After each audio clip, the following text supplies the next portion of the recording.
क्या आप जानते हैं कि हमारे शास्त्रों में, हमारे सनातन धर्म में कुछ ऐसे रहस्य छिपे हैं जो पीढ़ी दर पीढ़ी सही तरीके से हम तक पहुंच ही नहीं पाए। कुछ ऐसी बातें जो अगर सही समय पर और सही तरीके से जान ली जाएं तो इंसान का भाग्य बदल सकती हैं।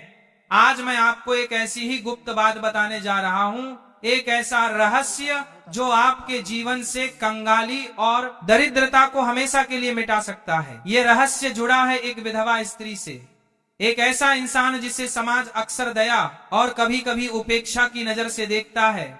लेकिन हमारे पूर्वज, हमारे ऋषि मुनि यह जानते थे कि एक विधवा स्त्री के भीतर एक ऐसी शक्ति छिपी होती है जो किसी वरदान से कम नहीं। आज हम जानेंगे कि किसी भी विधवा स्त्री से बिना उसे बताए चुपके से बस एक छोटी सी चीज कैसे मांग लेनी है, और अगर आपने यह कर लिया तो यकीन मानिए आपके जीवन में धन की ऐसी वर्षा होगी जिसकी आपने कभी कल्पना भी नहीं की होगी।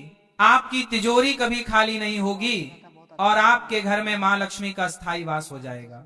इस प्रवचन को अंत तक बहुत ध्यान से देखिएगा, क्योंकि यह कोई साधारण टोटका या उपाय नहीं है। यह कर्म और भाग्य का एक बहुत गहरा रहस्य है जो आज मैं आपके सामने उजागर करने जा रहा हूं। तो चलिए मेरे साथ इस रहस्यमय यात्रा पर चलिए और जानिए कि वो एक चीज क्या है जो एक विधवा स्त्री से चुपके से मांग लेने पर आपकी किस्मत बदल सकती है। हमारे हिंदू धर्म में हर रिश्ते का, हर इंसान का एक विशेष स्थान है। हर किसी के भीतर ईश्वर का एक अंश है, लेकिन कुछ अवस्थाएं ऐसी होती है जब इंसान का ईश्वर से जुड़ाव बहुत गहरा हो जाता है। जब कोई स्त्री अपना सर्वस्व, अपना सिंदूर, अपना सुहाग खो देती है तो वह एक ऐसे अग्नि से तप कर निकलती है जो उसे साधारण से असाधारण बना देती है। समाज की नजर में वो बेचारी हो सकती है, अकेली हो सकती है, लेकिन आध्यात्मिक दृष्टि से वो बहुत शक्तिशाली हो जाती है। उसका तप, उसका त्याग, उसका मौन, उसकी हर एक सांस में एक ऐसी ऊर्जा घुल जाती है जो किसी भी योगी या तपस्वी से कम नहीं होती। उसका बाहरी श्रृंगार उतर जाता है, लेकिन उसका भीतरी तेज कई गुना बढ़ जाता है। जब हम धन की बात करते हैं तो अक्सर हमारा ध्यान बड़ी बड़ी चीजों पर जाता है, सोना, चांदी, हीरे, जवाहरात। हम सोचते हैं कि मां लक्ष्मी को प्रसन्न करने के लिए बड़े बड़े अनुष्ठान करने होंगे, महंगे महंगे दान देने होंगे, लेकिन हम यह भूल जाते हैं कि ईश्वर भाव के भूखे हैं, दिखावे के नहीं। मां लक्ष्मी भी वही वास करती हैं जहां कर्मों की शुद्धता होती है, जहां मन में मैल नहीं होता और जहां किसी तपस्वी का आशीर्वाद होता है। और एक विधवा स्त्री जिसने अपने जीवन का सबसे बड़ा दुख झेला है, जिसका मन संसार की मोह माया से काफी हद तक विरक्त हो चुका है, वह किसी चलती फिरती तपस्विनी से कम नहीं है। उसके भीतर का वैराग्य ही उसकी सबसे बड़ी शक्ति है। तो अब सवाल यह उठता है कि ऐसी स्त्री से हमें क्या मांगना चाहिए? क्या हमें उनसे धन मांगना चाहिए या कोई वस्तु? नहीं, ये सब बहुत छोटी चीजें हैं। अगर आप उनसे ये सब मांगेंगे तो आपको शायद वो मिल भी जाए, लेकिन उसका प्रभाव क्षणिक होगा। हम जिस चीज की बात कर रहे हैं वो भौतिक नहीं, आध्यात्मिक है। वो एक ऐसी चीज है जो सीधे आपके भाग्य पर असर करती है। आपको विधवा स्त्री से जो मांगना है वह उसके दुखों का एक छोटा सा अंश है। चौंक गए ना आप सोच रहे होंगे कि भला कोई किसी से दुख क्यों मांगेगा? हम तो मंदिरों में जाकर ईश्वर से अपने दुखों को दूर करने की प्रार्थना करते हैं, तो फिर किसी के दुखों का अंश मानकर हमें अमीरी कैसे मिल सकती है? यही तो वह रहस्य है जिसे बड़े बड़े ज्ञानी और पंडित भी नहीं समझ पाते। यही कर्म का वह सूक्ष्म सिद्धांत है जो आज मैं आपके सामने खोलने जा रहा हूँ। इसे समझने के लिए पहले हमें दुख और सुख के चक्र को समझना होगा। हर इंसान अपने प्रारब्ध, अपने पिछले जन्मों के कर्मों का फल इस जीवन में भोगता है। गरीबी, बीमारी, अपमान, ये सब हमारे ही किसी बुरे कर्म का नतीजा होते हैं। जब कोई स्त्री अपने पति को खोती है तो यह उसके जीवन की सबसे बड़ी परीक्षाओं में से एक होती है। यह एक ऐसा दुख है जो उसके कई जन्मों के बुरे कर्मों को एक साथ जलाकर भस्म कर देता है। वह दुख की आग में तप कर कुंदन बन जाती है। उसका हर आंसू, उसकी हर आह उसके कर्मों की मैल को धो देती है।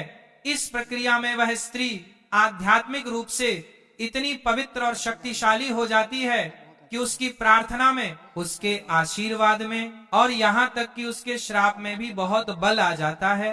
इसीलिए कहा जाता है कि किसी विधवा को कभी सताना नहीं चाहिए।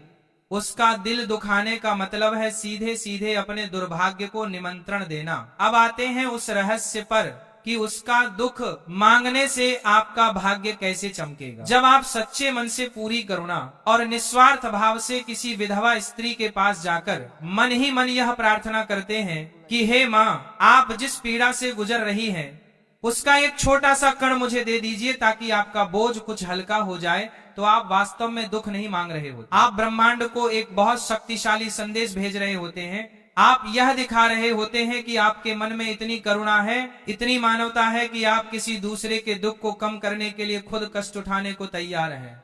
यह स्वार्थ से परमार्थ की ओर एक बहुत बड़ी छलांग है। और जिस क्षण आपके मन में यह भाव आता है उसी क्षण आपके भाग्य के बंद दरवाजे खुलने लगते हैं। क्यों?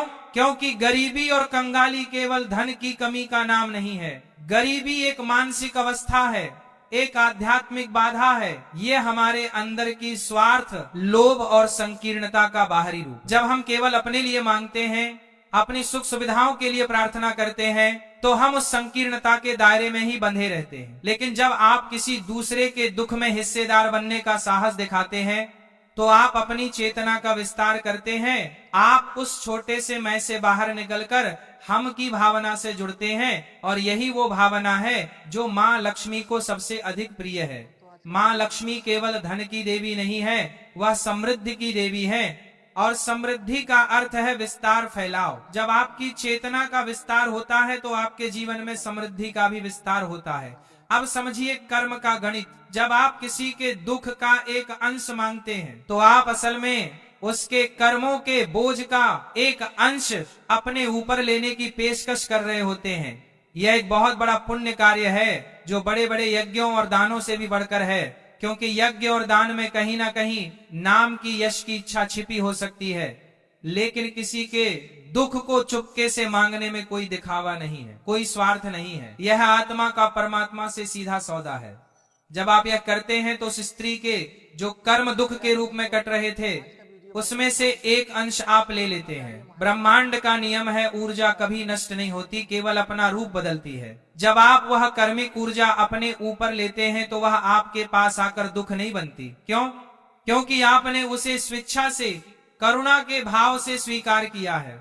आपका वह महान भाव, वो करुणा उस नकारात्मक ऊर्जा को सकारात्मक ऊर्जा में बदल देती है। वह कर्म का क्षण पुण्य के खाते में जमा हो जाता है। आपके इस एक अमल से, इस एक भाव से आपके कई जन्मों के पाप कट जाते हैं। आपके वह बुरे कर्म जो आपकी गरीबी का कारण बने हुए थे, जो आपके जीवन में रुकावटें पैदा कर रहे थे, वह इस पुण्य की अग्नि में भस्म हो जाते हैं। और जैसे ही यह रुकावटें हटती हैं, आपके जीवन में धन और समृद्धि का प्रवाह अपने आप शुरू हो जाता है। यह ठीक वैसा ही है जैसे किसी पाइप में कचरा फंसा हो और पानी रुक गया हो। आप कितनी भी कोशिश कर लें, जब तक वह कचरा नहीं निकलेगा पानी नहीं आएगा। आपके बुरे कर्म ही वह कचरा है और किसी दुखी व्यक्ति के दुख को साझा करने का यह निस्वार्थ भाव वह शक्ति है जो उस कचरे को साफ कर देती है। अब प्रश्न यह उठता है कि यह करना कैसे है? क्या हमें किसी विधवा स्त्री के पास जाकर सीधे सीधे यह बोलना है? नहीं, बिल्कुल नहीं। ऐसा करने से वह या तो आपको पागल समझेंगी या उनका दिल और दुखेगा। याद रखिए, यह एक गुप्त क्रिया है, इसे चुपके से करना है, बिना जताए, बिना बताए। इसका सही तरीका क्या है वो मैं आपको विस्तार से बताऊंगा, लेकिन उससे पहले यह समझना जरूरी है कि आपका भाव कैसा होना चाहिए। अगर आपके मन में यह विचार आया कि चलो यह उपाय करके देखता हूँ, शायद अमीर बन जाऊं, तो यह काम नहीं करेगा, क्योंकि यहाँ भी आपका स्वार्थ छुपा हुआ है। आपका मन बिल्कुल निर्मल होना चाहिए। आपके हृदय में उस स्त्री के प्रति सच्ची करुणा और सम्मान का भाव होना चाहिए।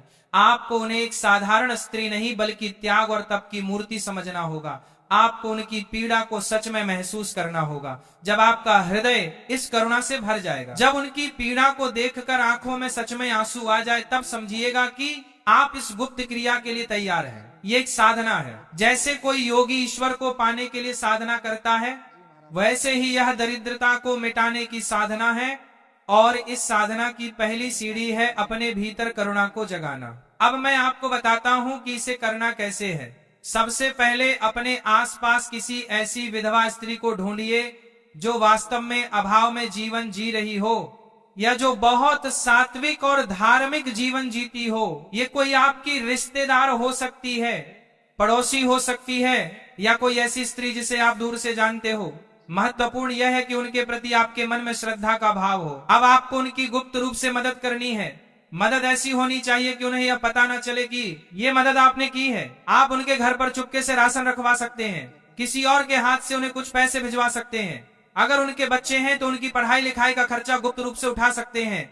अगर ठंड का मौसम है तो उनके लिए कंबल या गर्म कपड़ों का इंतजाम कर सकते हैं। दान या मदद छोटी हो या बड़ी, यह महत्वपूर्ण नहीं है। महत्वपूर्ण है उसे गुप्त रखना, क्योंकि जैसे ही आप अपनी की हुई मदद का बखान करते हैं, उसका पुण्य नष्ट हो जाता है। गुप्त दान का फल अनंत गुना होता है। जिस समय आप यह मदद कर रहे हो, चाहे आप खुद उनके दरवाजे पर सामान रख रहे हो या किसी के द्वारा पैसे भिजवा रहे हो, उसी क्षण आपको आंखें बंद करके अपने मन ही मन पूरी श्रद्धा और करुणा के साथ यह प्रार्थना करनी है, हे जगत जननी के स्वरूप, हे माँ, मैं आपके त्याग और तप को प्रणाम करता हूँ। मैं आपकी पीड़ा को, आपके दुख को महसूस कर सकता हूँ। मैं जानता हूँ कि आपका यह दुख आपके कर्मों का फल है, लेकिन मैं आपके इस बोझ को कुछ हल्का करना चाहता हूँ। कृपा करके अपने दुखों में से, अपनी पीड़ा में से एक कण मात्र, एक छोटा सा अंश मुझे प्रदान करें।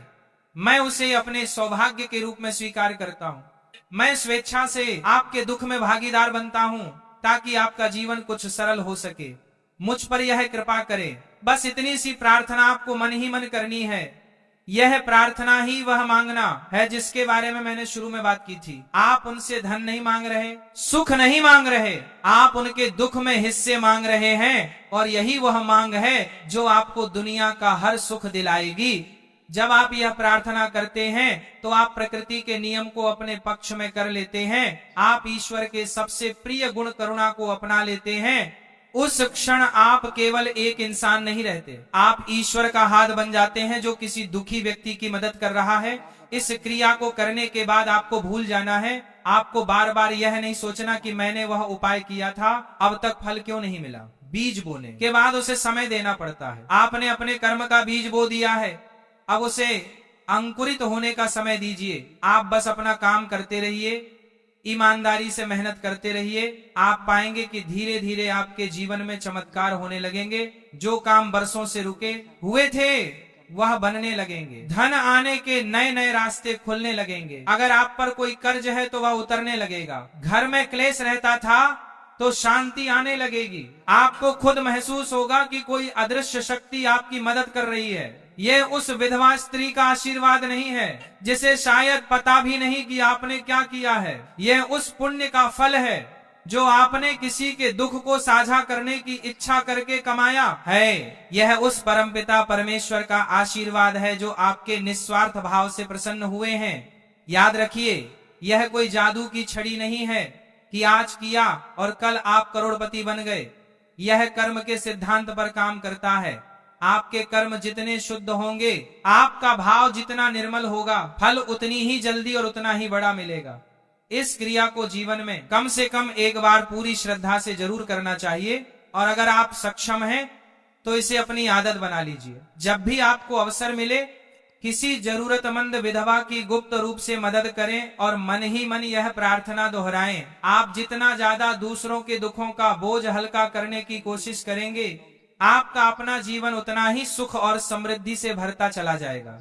यह सनातन धर्म का बहुत गहरा और गूढ़ ज्ञान है। हमारे ऋषि मुनियों ने हमें दान का महत्व समझाया, लेकिन उन्होंने यह भी बताया कि सबसे बड़ा दान वो है जो गुप्त रूप से बिना किसी अपेक्षा के किसी दुखी व्यक्ति के दुख को कम करने के भाव से किया जाए।